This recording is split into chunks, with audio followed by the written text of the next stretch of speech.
Today we're going to take a look at how I added some additional power points to my 2003 Ford Expedition and how I rewired them so that when you shut the key off, they shut off as well. So I wanted to add some USB ports to the vehicle and also some additional charging sockets that you could plug USB ports into. And I also wanted to make sure that all the charging ports on the vehicle shut off when you turn the key off. I wanted to add some dedicated USB ports to the vehicle. From the factory, it only comes equipped with 12-volt charging ports similar to a cigarette lighter. And this way I could have several USB items plugged in and still have the option of plugging something into the 12-volt port, or you could plug more USB ports into the 12-volt ports.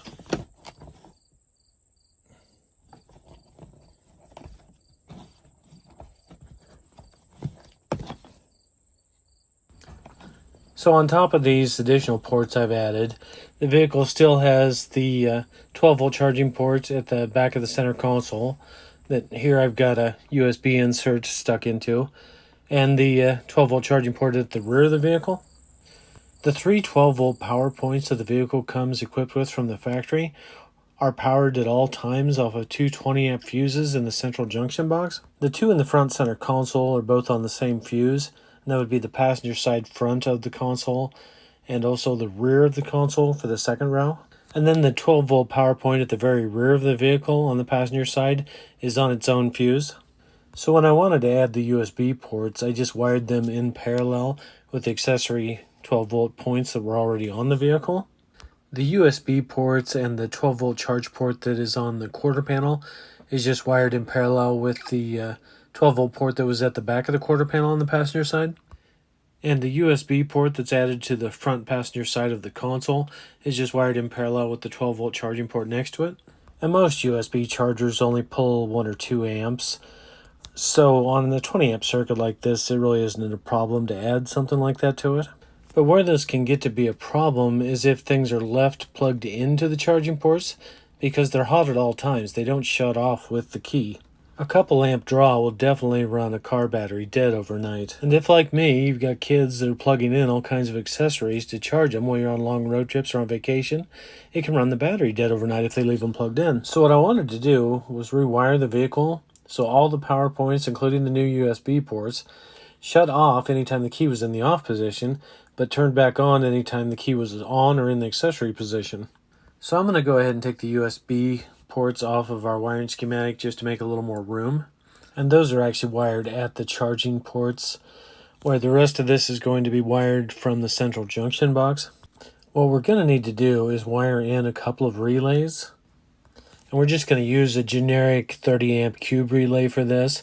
If you'd like to know more about relays, look back at the video I did on how I rewired the fuel pump on my Expedition for a code, I believe it was P0231. I spent quite a bit of time explaining relays and how they work and which pin does what in that video. But if we use a couple of relays to switch the load side of our circuits off and on, we just need to find a switch source of power to turn the relays off and on. And rather than the two circuits for the center console tying together internally in the central junction box like they do now, we're going to rewire it so they tie together externally.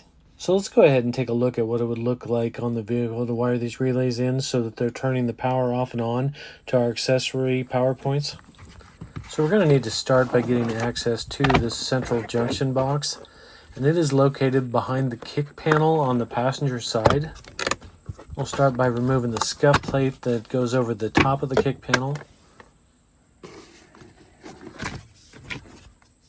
So we'll pull the weather strip back a little bit because it kind of overlaps the kick panel.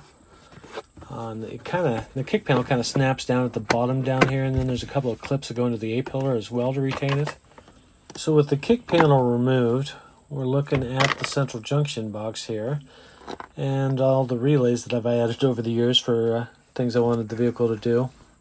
So the two relays we're talking about are are in a little harness I made right here.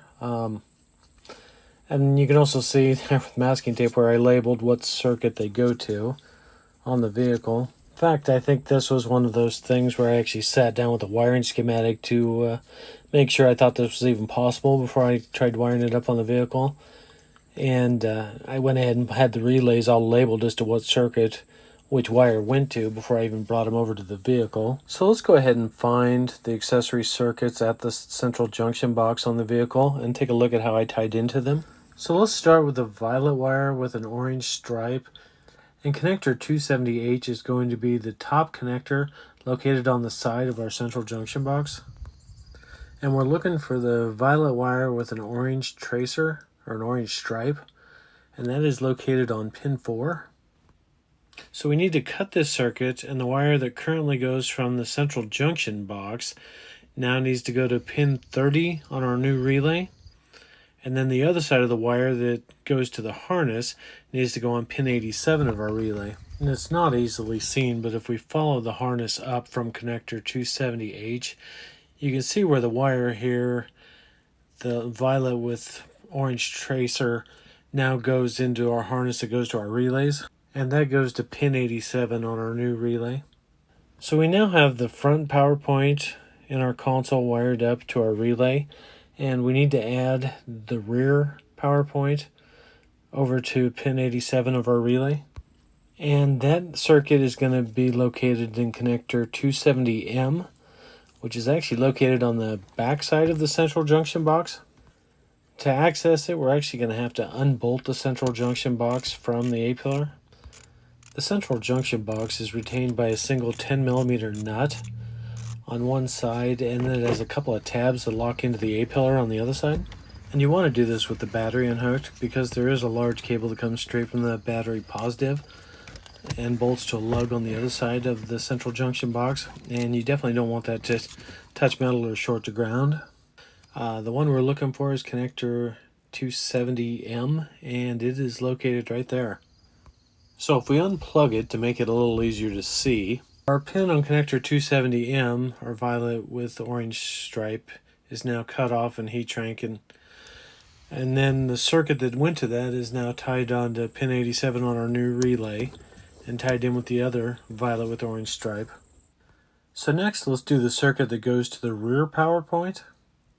And that is also going to be located on connector 270M. 2 pins over from the violet with orange that we previously cut off and wired onto our relay. We're going to need to splice the orange wire from the connector onto pin 30 on our second relay to provide power to the switch side. And then pin 87 on our second relay will feed into the orange wire that we cut off of that connector that goes into the harness. So with the switch side of our relays all wired up, we need to find a circuit to power the primary side of the relay that is powered when the key is in the on position or in the accessory position. There is a circuit like that at the central junction box that comes from the ignition switch. It's not really meant to be a large load carrying circuit. It's only on a 10 amp fuse, but it's perfect for what we're doing here, just powering up the primary side of a relay that pulls almost no amperage. So we're going to tie into that circuit, and it is a black wire with a pink stripe at connector 270F. And we're just going to want to splice onto that circuit to draw power off of it and leave the circuit intact, because that powers up relays for about half the things on the car. Connector 270F is going to be located right above the fuses and relays in the central junction box. It's a white 8-wire connector, and we need to splice onto pin 2, and that is a black wire with a pink stripe located at the top on the right column. So with all that wired up, that just leaves us with the ground for the primary side of our relay. And for the ground, we're just going to splice those 2 wires together and put an eyelet on the end of it and put it on the ground lug below the central junction box at the base of the A-pillar. There is a stud there with a 10mm nut on it, and we're just going to put an eyelet on there for the ground.